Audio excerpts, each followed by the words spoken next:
ಖಿನ್ನತೆಗೊಳಗಾದ ಯುವಕನೊಬ್ಬ ತಾನು YouTube blogger ಎಂದು ಮೊಬೈಲ್ನಲ್ಲಿ ಚಿತ್ರೀಕರಣ ಹಾಗೂ ರೀಲ್ಸ್ ಮಾಡಿ ಆತಂಕ ಸೃಷ್ಟಿಸಿರುವ ಘಟನೆ ಉಡುಪಿಯ ಬನ್ನಂಜೆ ಕೆಎಸ್ಆರ್ಟಿಸಿ ಬಸ್ ಸ್ಟ್ಯಾಂಡ್ನಲ್ಲಿ ನಡೆದಿದೆ.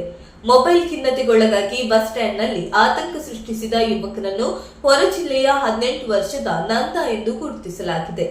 ತಾನು ಮನೋರೋಗಿಯಲ್ಲ ಎಂದು ಸಾಬೀತು ಮಾಡಲು ಯೂಟ್ಯೂಬ್ ಬ್ಲಾಗರ್ ಆಗಿ ಸಾಮಾಜಿಕ ಜಾಲತಾಣದಲ್ಲಿ ದೊಡ್ಡ ವ್ಯಕ್ತಿಯಾಗಿ ಹಣ ಮಾಡಬೇಕೆಂದು ಖಿನ್ನತೆಗೊಳಗಾಗಿದ್ದ ಯುವಕನನ್ನು ಸಮಾಜ ಸೇವಕ ವಿಶು ಶೆಟ್ಟಿ ಅಂಬಲಪಾಡಿ ತಿಳುವಳಿಕೆ ಹೇಳಿ ನಗರದ ಬಾಳಿಗ ಆಸ್ಪತ್ರೆಗೆ ದಾಖಲಿಸಿದ್ದಾರೆ.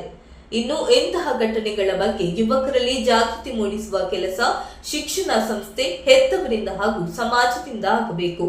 ಮೊಬೈಲ್ ಗೀಳಿನಿಂದ ಪ್ರತಿದಿನ ಯುವಕ ಯುವತಿಯರು ಮನೋರೋಗಿಗಳಂತೆ ಆಗುತ್ತಿರುವುದು ದುರಂತ ಆಗುತ್ತಿದೆ.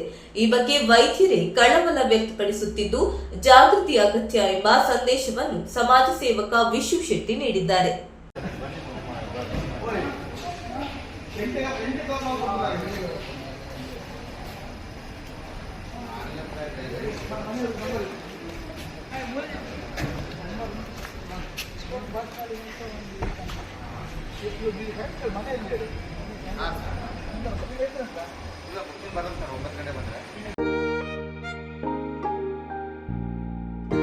ಹಾಯ್ ಅಮ್ಮ.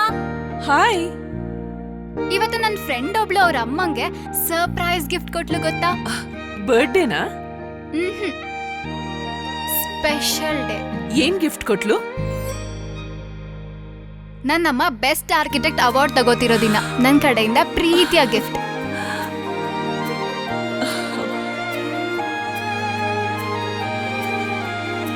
ಮುಳಿಯಾ ಜುವೆಲ್ಸ್, ಸೌಂದರ್ಯಕ್ಕೆ ಸಾಂಪ್ರದಾಯಿಕ ಕೊಡುಗೆ.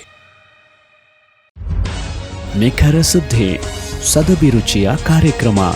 ನೀವು ನೋಡ್ತಾ ಇದ್ದೀರಾ ಕಹಳೆ ನ್ಯೂಸ್, ಸಮಾಜದ ಜಾಗೃತಿಗಾಗಿ ವಸ್ತುನಿಷ್ಠ ವರದಿ.